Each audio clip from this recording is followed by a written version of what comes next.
Hi everybody, I wrote a short 2-minute demo using the new Spitfire Appassionata Strings library last week, and I mentioned in the comments that I might make a video talking about the library, as well as how I composed that demo.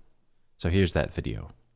The first part of the video will be my thoughts on the library, including the different mic positions, and in the second half I'll take a closer look at the demo that I wrote, how I composed it, a little bit about the form and harmonic choices that I made, so feel free to jump ahead to that section if that's what you're here for. Okay, so I'll start by playing some of the legato patches. I'll just improvise a bit using the full dynamic range and full playable register. I'll keep the legato settings on relaxed, but depending on the music you're writing, you might want to change this to moderate or agile. I also have the noise floor set fairly low to about 4%. And I'm not going to mess with the other settings. I have the microphone positions set up how I used them in my demo, a bit of the mids, some ambient, and I'm using the outriggers as my main mic. I really like the spatial perspective that these outriggers give me. Here's first violins.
I feel like this library is perhaps mislabeled. It's called Appassionata, and we might be expecting molto vibrato and a really intense sound. Instead, at least what I'm hearing is a more fragile, lyrical, expressive legato, almost medium to low vibrato amounts, especially at the lower dynamic layers. It captures a very specific sound really well, and it's a sound I'm quite fond of, actually. I think the transitions between dynamics are very smooth, and the actual legato transitions sound pretty good to me. I'll skip second violins and move on to violas.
The violas sound nice, especially in the lower dynamic layers and at lower registers.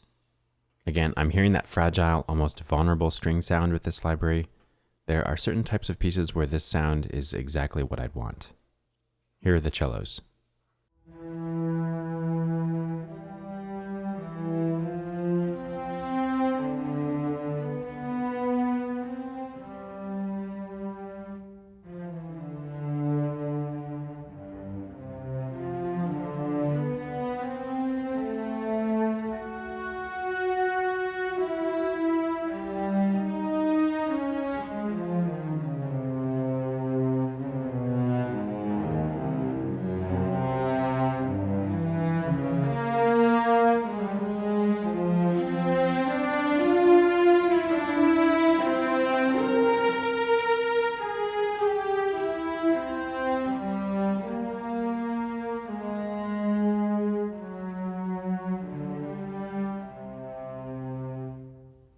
It's obvious to me that the first violins and cellos received more attention in terms of sampling and scripting than the other sections, which is often the case in string libraries.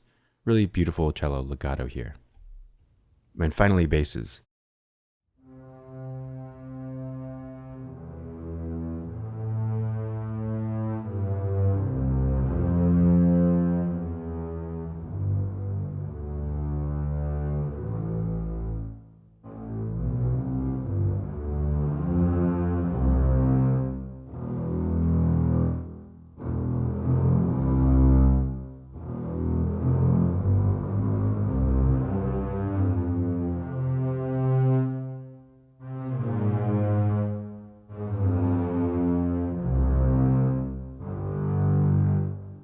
I've always thought that Spitfire records basses really well. It probably has to do with the larger recording space.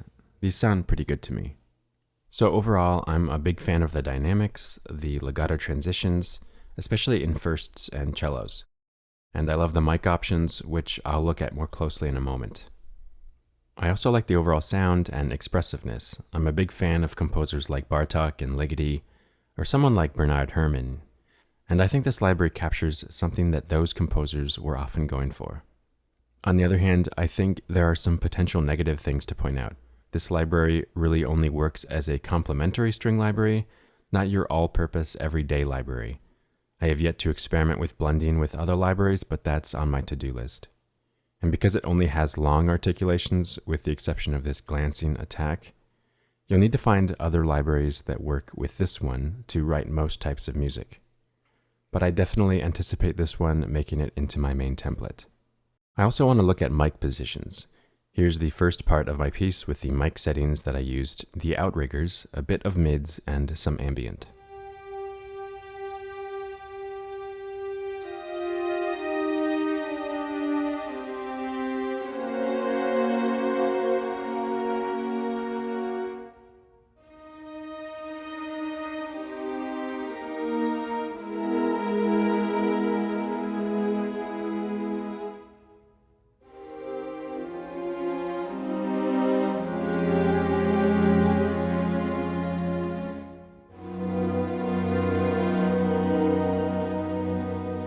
In comparison, here's just the tree mics.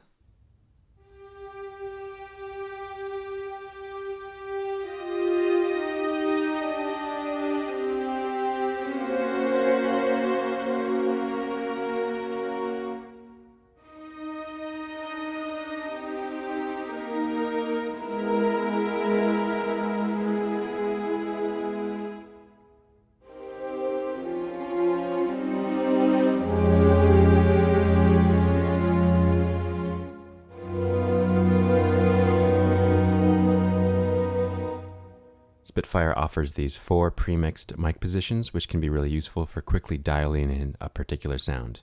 Here's how they sound.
Okay, so I want to spend the remainder of this video discussing the composition itself and how I composed it.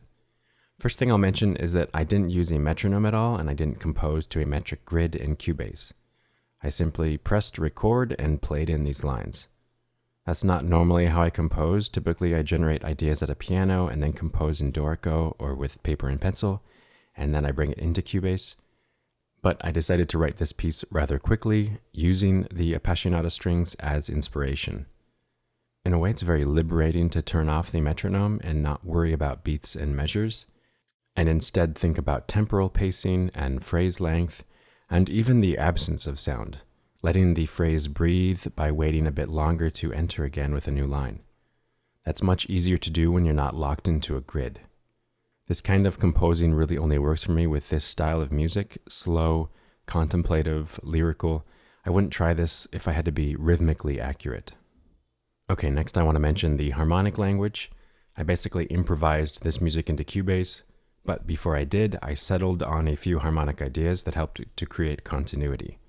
In other words, in the pre-compositional stage, I came up with a way to create coherence throughout the 2 minutes of music. There's basically one chord that I use throughout, this major triad with an added sharp 4. I use this chord in a very specific way most of the time. The chord voicing and how I arrange the notes from top to bottom is almost just as important as the notes themselves. In the opening section, here there are 4 instances of that chord. Each time the sharp 4 is in the top voice, and it's treated like a suspended note that resolves down to the major third. And in the first 3 instances, the lowest voice is the third of the chord, so the top and bottom voices initially have a major ninth between them, and it resolves to an octave. Here in the last instance, I decided to change that mostly to create contrasting motion between the lowest and highest voices. Doing something the same way 3 times establishes it as a pattern, and at that point you can vary it slightly and the audience will hear it as related, but slightly different in an interesting way. So that chord is obviously the thing that ties this first section together. The melody line itself isn't all that interesting. I think I just improvised the violin 1 part in, and then found moments, usually the sustaining moments, to harmonize with that chord. And the cool thing about that sharp 4 chord is that in any key, I happen to start in C minor, but in any key I could play any note of the C minor scale and treat that note as the sharp 4 of a major triad, and it would sound great. Here's what I mean by that. For each note of the C minor scale, I'll harmonize it with that chord using a piano patch.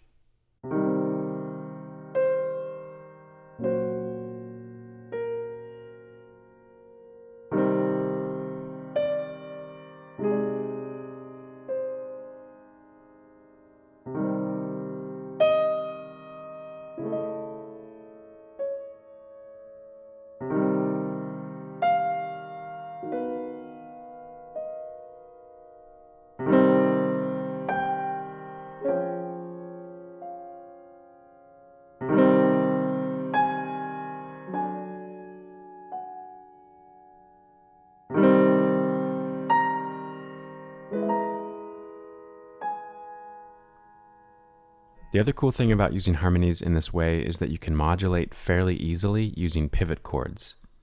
As soon as you introduce a non-chord tone, in this case the sharp 4, it's possible to jump to a new key that features that pivot tone. For instance, from the first inversion major triad with the sharp 4, I can easily directly modulate to the minor key area that's built on the 3rd scale degree of the sharp 4 chord. Think of this sharp 4 chord as a bridge to the new key area. In a similar way, a secondary dominant chord can pivot to that secondary key area. It obviously doesn't have to modulate, but it can do it pretty easily. I've just improvised in a bit of piano music where I do just that. This might work really well for a more of a developmental section to your music, where you want to create instability by moving around to different key areas. This is completely improvised, so I didn't have any sort of plan as to where I was going harmonically speaking.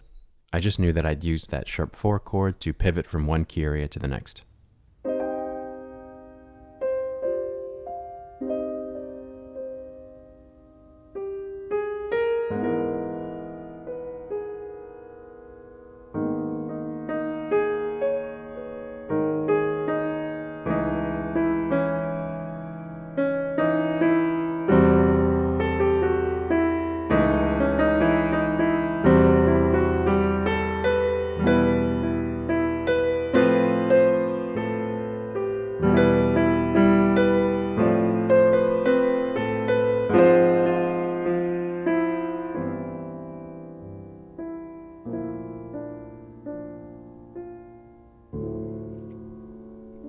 So that hopefully gives you a sense of how I use that particular chord in this piece.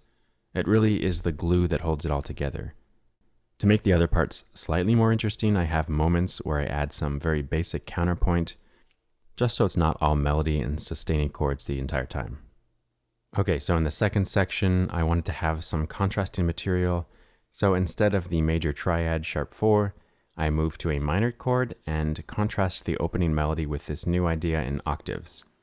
I also expand the register and bring in the basses for the first time. I was just looking for ways to make this section sound different. Keep in mind that in a 2-minute slow tempo piece like this, there really isn't a whole lot of time to do too much. So it's best to have maybe 2 ideas and then repeat and vary them, maybe 1 time each. If you don't repeat an idea at all, it might sound like you're just kind of meandering through 2 minutes of music. But if you don't have any sort of contrast, I think 2 minutes is enough time to get bored from just one idea. Again, tempo really matters, so the audience perceives things differently at slower tempos. This new idea then shifts directly back into a second statement of the opening idea, but I've changed it a bit just so it's not a copy-paste type of repeat. It's a bit louder with some more moving lines in the accompaniment, and then after this section, the contrasting B section returns, but is only partially stated. It gets interrupted by this long drawn-out cadence in G major that once again features that sharp 4 chord pretty heavily, leading up to the last chord, which actually is just a G major triad. So that's the basic idea. I could probably spend hours and hours discussing just these 2 minutes of music, but I'll stop for now. I'll play the piece once more all the way through.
So I hope you've enjoyed this video. There's still a couple of days left on the intro sale for this Spitfire Appassionata library if you're interested. Thanks for watching and see you next time.